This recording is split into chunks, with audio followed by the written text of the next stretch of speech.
Bonjour François-Xavier Bellamy. Bonjour. Hier, la proposition de loi sur la restriction du droit du sol à Mayotte déposée par les députés LR a été adoptée à l'Assemblée nationale. Les deux parents doivent désormais être sur le sol français depuis au moins un an. Avant, c'était un seul des parents présent depuis au moins 3 mois. La gauche s'y opposait, mais vous avez eu le soutien du gouvernement. Ça vous a surpris ? Non, parce que le ministre de l'Intérieur, Bruno Retailleau, qui vient lui aussi de nos rangs, était favorable évidemment à cette proposition. Nous la portons depuis très longtemps. C'était une urgence vitale pour les Mahorais qui aujourd'hui vivent dans leur chair les conséquences d'une situation d'immigration irrégulière, incontrôlée, qui a déstabilisé toute la vie de Mayotte. Pour ceux qui ne connaissent pas assez bien ce département français, aujourd'hui Mayotte c'est un territoire sur lequel les habitants sont soumis à des tours d'eau de manière quotidienne, bien avant le cyclone Chido. C'est un territoire sur lequel les enfants vont à l'école par demi-journée parce qu'il y a trop d'enfants pour qu'on puisse tous les scolariser. C'est un territoire sur lequel on manque de tout. Et la reconstruction qui est en cours aujourd'hui, évidemment, elle suppose qu'on commence par mettre fin à cette immigration irrégulière. Et la proposition qui était portée par les députés et les Républicains, elle était absolument nécessaire pour sortir notamment de cet appel d'air que constitue le fait que le droit du sol était pour beaucoup aux Comores l'occasion d'aller garantir à son enfant la naturalisation française en accouchant à Mayotte. C'est la première maternité d'Europe, Mayotte. La première, 10 000 naissances par an. La gauche vous accuse de vouloir faire de Mayotte un laboratoire pour ensuite étendre cette restriction du droit du sol à toute la France. D'ailleurs, Gérald Darmanin l'a dit hier, il veut ouvrir ce débat. C'est ce que vous souhaitez, vous aussi ? Mais oui, là encore, on le dit depuis longtemps. Mais écoutez, la gauche montre à quel point elle se moque de la souffrance des gens. Elle se moque de la souffrance des Français les plus modestes, les plus vulnérables. Allez parler aux Mahorais, aux Mahoraises. Allez écouter ce qu'ils vous disent de leur vie de tous les jours. L'immigration illégale, qui est aujourd'hui la manière par laquelle le dictateur comorien, M. Azali, utilise en réalité une espèce de situation de crise permanente qu'il impose à ce département français, le punit d'avoir voulu rester français. Eh bien, cette situation d'immigration illégale, elle est aujourd'hui un drame quotidien pour les Français les plus modestes à Mayotte. Est-ce que vivent les Mahorais ? C'est ce que vivent tous les Français. Et la gauche refuse d'écouter ces Français qui souffrent.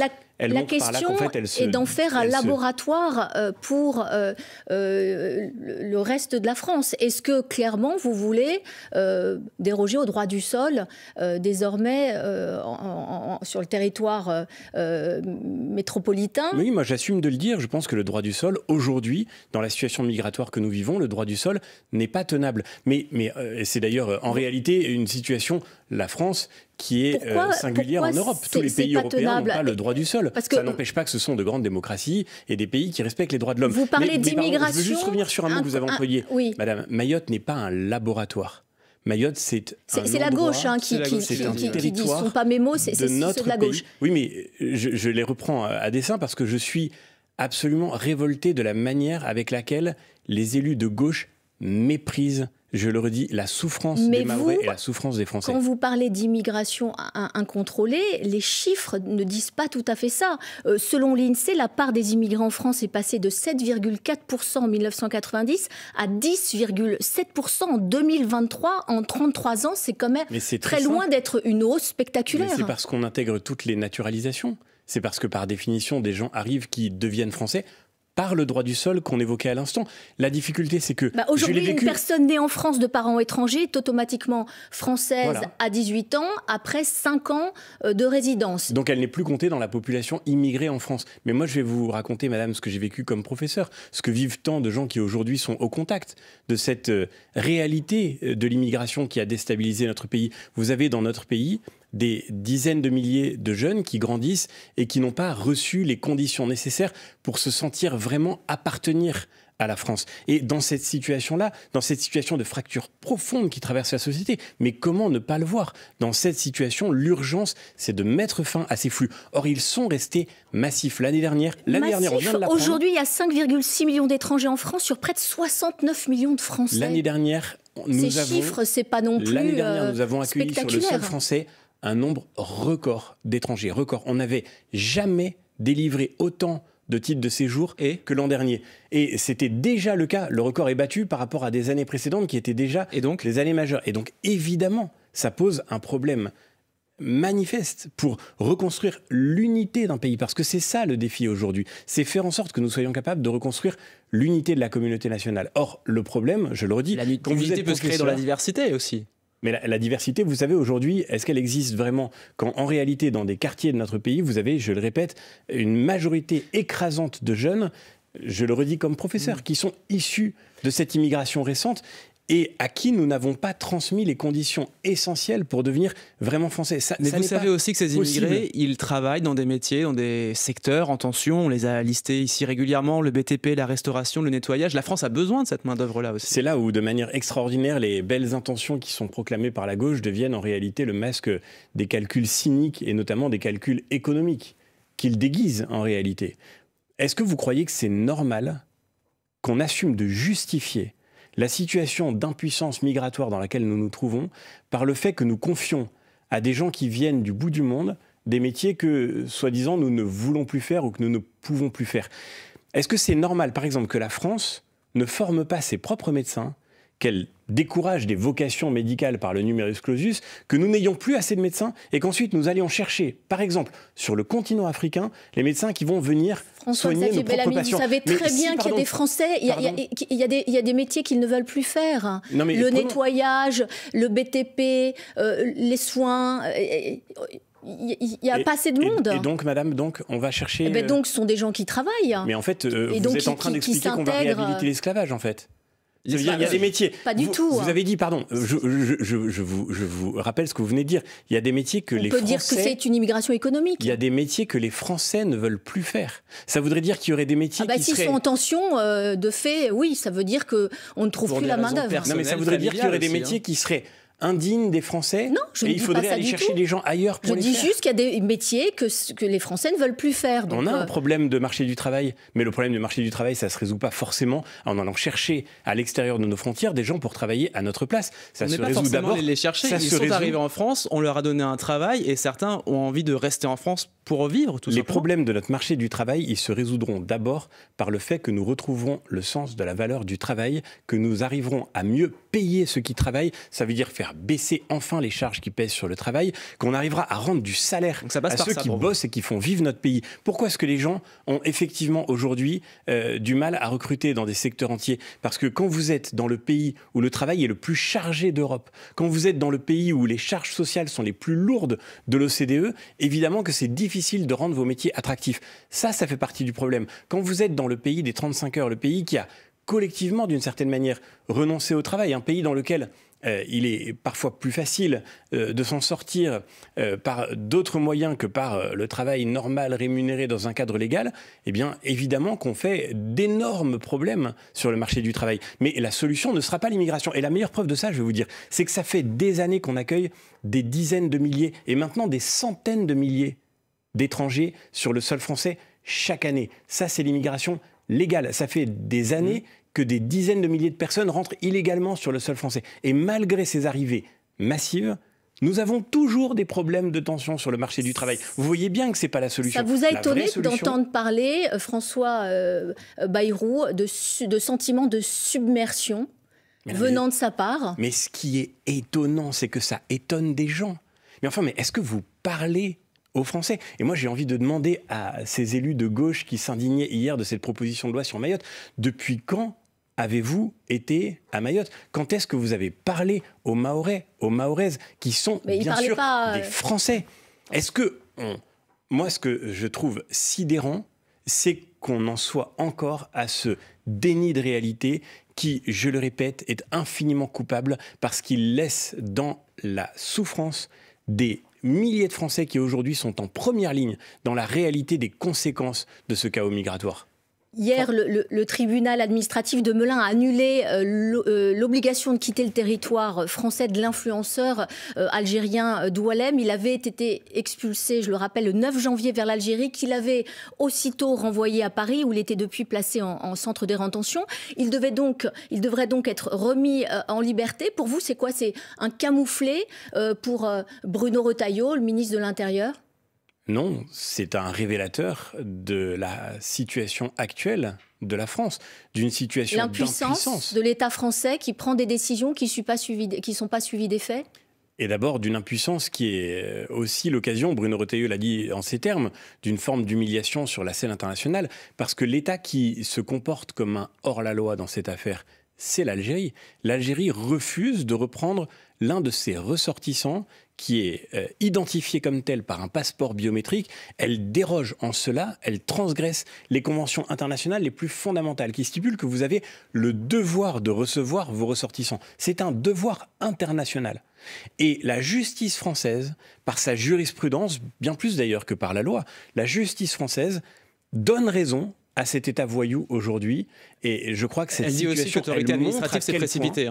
Elle montre à quel point nous avons devant nous le chantier majeur de la reconstruction d'un droit, d'une loi française qui permettra de garantir nos principes fondamentaux. De qui parle-t-on en fait dans cette affaire ? Il faut quand même le rappeler. On parle d'une personne, cet influenceur que vous évoquiez, qui a été condamné à plusieurs reprises sur le sol français, après y être entré illégalement, qui a ensuite régularisé sa situation, mais qui a commencé par violer nos lois et nos frontières. Mais justement, c'est un cas d'école. Bruno Retailleau, il dit, avec lui, plus fort que fort, la fermeté, l'autorité, non, en fait. Oui, c'est un révélateur. C'est le révélateur du fait qu'aujourd'hui, la volonté politique devra nécessairement se traduire par une transformation de nos lois pour retrouver la capacité d'agir sur le sujet migratoire. Il faut bouger sur quoi ?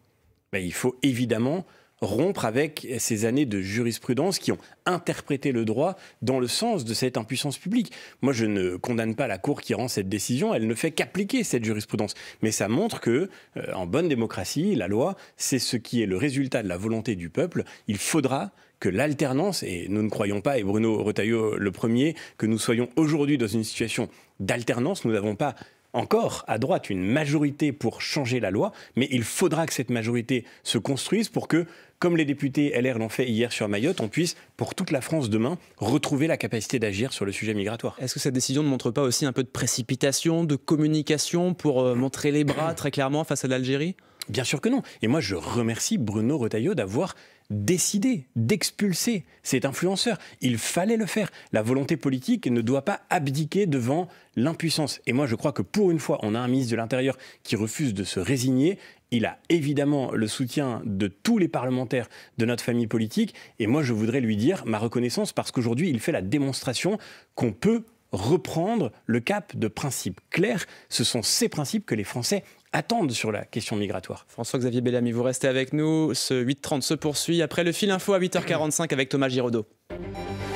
Une fissure dans l'hégémonie de la FNSEA et des jeunes agriculteurs, jusqu'ici à la tête de la quasi-totalité des chambres d'agriculture. Un syndicat concurrent, la coordination rurale, leur en chipe une dizaine dans le Cher, les Ardennes, la Lozère ou encore la Charente. Résultat des élections professionnelles. Mais la FNSEA et les JA restent majoritaires. Le droit du sol à Mayotte restreint à l'Assemblée. Le texte porté par la droite adopté. Un enfant né dans l'archipel n'obtiendra la nationalité française que si ses deux parents ont vécu au moins 3 ans en France. C'est une urgence pour les Mahorais pour tenter de réduire l'immigration en provenance des îles voisines des Comores. Défense sur France Info, le député européen LR François-Xavier Bellamy. Israël prépare un plan pour le départ de Palestiniens de Gaza, départ volontaire de l'enclave. L'État hébreu soutient la proposition polémique de Donald Trump de vider la bande de Gaza de sa population. Le chef de la diplomatie américaine, Marco Rubio, se rend en Israël la semaine prochaine. Et puis plus de 100 points d'écart, c'est du jamais vu dans l'histoire de l'équipe de France de basket. Elles n'ont laissé aucune chance aux Irlandaises. Victoire 125-24 en qualification pour l'Euro de basket. Billet composté pour la compétition l'été prochain. France Info. Le 8h30 France Info, Alex Bouillaguet, Benjamin Fontaine. Nous sommes toujours avec François-Xavier Bellamy, député européen, chef de file Les Républicains au Parlement européen. Laurent Wauquiez a annoncé avant l'été un congrès dit de la refondation avec un nouveau président. Sauf que vous n'êtes déjà pas d'accord sur la date. Bruno Retailleau, Michel Barnier plaident pour un congrès très rapide, quasiment fin mars. Laurent Wauquiez, lui, veut du temps. Ça commence quand même pas très bien cette refondation. Non, c'est, écoutez, des détails absolument sans importance d'organisation. Vous voulez aller vite plutôt ? Vous êtes dans quel camp ? Moi, je pense que oui, ce congrès, il est nécessaire parce que d'abord, nous devons redonner un président, une présidente à notre famille politique. Nous devons pouvoir reconstruire. la droite aujourd'hui traverse une crise profonde. Et cette crise, elle est inquiétante pour le pays parce que je crois que la France a plus que jamais besoin d'une famille politique de droite qui assume des convictions claires et qui, de manière courageuse, sérieuse, solide, se reconstruise. C'est cette droite-là qui aujourd'hui gagne partout en Europe. J'étais hier en Suède, à Stockholm, où une tuerie terrible a eu lieu. Nous voyons que l'insécurité gagne partout dans nos pays. C'est un sujet de préoccupation pour tous les Européens. Et en Suède, comme dans bien d'autres pays, c'est la droite aujourd'hui qui revient aux responsabilités pour résoudre ces problèmes. On a besoin que ce soit le cas en France aussi. Il y a plein de choses qui vont être tranchées. Vous voulez changer le nom du parti, retrouver un président, mais pourquoi est-ce que vous ne tranchez pas l'essentiel, c'est-à-dire la question de la sélection du candidat à la présidentielle? C'est dans 2 ans et demi. Parce que c'est dans 2 ans et demi. Mais attendez, vous savez très bien que, surtout à droite, le patron, le leader, c'est extrêmement important. C'est ça qui règle souvent beaucoup de choses. Mais bien sûr, il faut un patron. C'est pour ça qu'on a besoin d'avoir un président pour que ce parti se reconstruise. Ce que vous nous dites, c'est que le président du parti sera forcément le candidat à la présidentielle ? Pas nécessairement. Mais vous savez, avant 2027, il va y avoir bien d'autres rendez-vous importants. Il va y avoir les élections municipales de 2026 qui vont être fondamentales. Il y aura peut-être des élections législatives anticipées, personne ne peut l'exclure. Il y aura peut-être des scrutins référendaires. On parle de tout ça aujourd'hui. Et donc, il va falloir mener des campagnes, il va falloir s'engager, il va falloir agir tous les jours et reconstruire ce parti politique pour qu'il soit prêt demain à porter un candidat à l'élection présidentielle. Mais à titre personnel, vous voulez une primaire, vous ? Ça n'est évidemment pas de trancher la question du candidat à la présidentielle. Mais vous voulez une primaire sur le principe ? Mais encore une fois, 2027, c'est en 2027. Pour l'instant, occupons-nous de 2025. Les Français, vous savez... Mais vous avez des envies quand même sur la gestion du parti. Vous voulez une primaire ou pas ? La primaire, ça viendra en son temps. Aujourd'hui, il faut qu'on ait un président à la tête de ce parti. Président Bruno Retailleau ou Laurent Wauquiez ? Eh ben, on verra qui sera candidat. Vous avez une préférence ? Moi, ce que j'aime, c'est quand, comme hier, on montre le moment de réussite collective. Bruno Retailleau, ministre de l'Intérieur, Laurent Wauquiez, patron du groupe des députés Les Républicains. C'est avec cette équipe-là qu'on a réussi à faire en sorte d'apporter la solution concrète que les Mahorais attendaient depuis si longtemps. Je crois que ce dont on a besoin, c'est de retrouver le sens du collectif, parce que pendant trop longtemps, la droite s'est abîmée dans des divisions inutiles. Aujourd'hui, nous avons une immense responsabilité. Oui, vous ne voulez pas vous prononcer, clairement, François-Xavier Bellamy. Je ne sais même pas qui sera candidat. On a une petite idée. Vous voyez bien ce qui se dessine quand même. On voit bien que depuis quelques mois, Bruno Retailleau, il marque l'opinion publique, il fait des percées dans les baromètres de popularité. Est-ce que ça peut être le champion de la droite pour 2027 ? Laurent Wauquiez, d'ailleurs, le premier l'a dit. Oui, mais Laurent Wauquiez, il n'émerge pas, lui. Dans les baromètres, il est toujours aux abonnés absents. Laurent Wauquiez fait un travail décisif comme patron de notre groupe à l'Assemblée nationale. Et je crois qu'aujourd'hui, encore une fois, on l'a vu hier, ce groupe joue un rôle clé pour faire en sorte que les 2 ans qui viennent ne soient pas des années perdues pour le pays, pour faire en sorte qu'on puisse avancer concrètement, même si ça n'est pas encore une alternance, même si nous n'avons pas encore de majorité, avancer sur des sujets fondamentaux. Mais on sent que Bruno Retailleau... Vous ne voulez pas trancher. Non, encore une fois, on va voir. On sent que Laurent Wauquiez a votre préférence, voilà. Alors écoutez, je vous le répète, je ne sais pas qui sont les candidats, je ne sais pas comment les choses vont s'organiser, vous êtes peut-être mieux informés que moi, mais nous avions cette semaine un bureau politique, nous nous sommes tous retrouvés, et moi ce que je peux vous dire, c'est que nous avons tous conscience de notre immense responsabilité. Nous savons que aujourd'hui, si la France peut trouver une alternance qui lui permettra de se reconstruire demain, ce ne peut être que par la droite, que par la reconstruction d'une famille politique qui assume cet héritage politique, mais qui se renouvelle pour retrouver la confiance des Français. Vous ne mouillerez pas sur cette question pour l'instant, François-Xavier Bellamy. On va avancer du coup. Donald Trump a sidéré encore tout le monde cette semaine en souhaitant prendre le contrôle de la bande de Gaza pour la transformer en Côte d'Azur au Moyen-Orient. Vous dites, vous, comme Dominique de Villepin, que ces déclarations sont fantasques, irréalistes, mais aussi dangereuses ? Moi, je suis très préoccupé de la situation. On voyait le moment où le cessez-le-feu allait permettre de garantir ce qui est l'urgence absolue, l'urgence humanitaire, la fin de ces combats qui mettent en danger tant de civils à Gaza, et surtout la libération des otages israéliens qui sont encore retenus depuis le 7 octobre 2023. Et il me semble qu'aujourd'hui, malheureusement, ces déclarations vont contribuer à rendre cette perspective beaucoup plus compliquée. Je me suis... Et d'ailleurs, je suis frappé de voir que ceux qui s'opposent le plus fermement à ces déclarations du président Trump n'avaient pas dit un mot pour ma part, je me suis révolté et j'ai alerté sur le déplacement massif des civils arméniens du Haut-Karabakh, sur le maintien indéfini des réfugiés syriens au Liban. Je crois qu'on ne résout pas une crise internationale par des déplacements forcés de populations qui sont à la fois contraires au droit international et qui sont contraires aux droits fondamentaux des personnes dont nous parlons. Les individus ne sont pas des atomes indifférenciés qu'on pourrait déplacer d'un endroit à l'autre. Et c'est aussi ce qui fait le désaccord que j'ai avec beaucoup d'élus de gauche sur les questions migratoires. Mais aujourd'hui, il faut qu'on arrive à trouver un scénario crédible pour la fin de ce conflit. Et la première urgence pour cela, c'est d'abord, et c'est ce que ne disent pas beaucoup de ceux qui s'indignent des propos de Donald Trump, c'est d'abord la disparition du Hamas. Parce que le Hamas est une organisation terroriste qui a pris le contrôle de Gaza et c'est cette organisation terroriste qui est au cœur du problème de toute la région aujourd'hui. C'est quand même le président américain qui parle. Cette idée, elle ne vient pas de nulle part parce qu'en plus, bon, il lisait un discours. Ça veut dire que ses pensées... hier, il a même précisé sa pensée en expliquant que Gaza pourrait être remise aux États-Unis par Israël au terme des combats. Les Gazaouis, donc redéployés dans la région. Quel est, à votre avis, son véritable objectif ? Vous savez, je crois qu'on le voit aujourd'hui d'ailleurs sur d'autres sujets. Le président Trump a une technique de négociation assez singulière qui fait qu'il rentre dans un débat avec des annonces fracassantes. Ça ne veut pas nécessairement dire que ce soit le point d'arrivée auquel il se prépare. C'est pour ça que je vous pose la question du véritable objectif. Mais vous savez, d'une certaine manière, le vrai sujet pour nous, comme responsables politiques en France, en Europe, ça n'est pas d'abord de commenter ce que font les États-Unis, ce serait d'abord de retrouver les leviers pour agir nous-mêmes. Et il me semble que l'arrivée de Donald Trump à la Maison-Blanche, son retour, sont un signe du réveil indispensable qui attend l'Europe. C'est comme ça qu'il faut recevoir le moment que nous vivons. Aujourd'hui, l'Europe est méprisée. Aujourd'hui, l'Europe est impuissante. Aujourd'hui, l'Europe est faible. Et pourquoi ? Parce qu'elle a perdu les moyens d'agir et elle a perdu la maîtrise de son destin.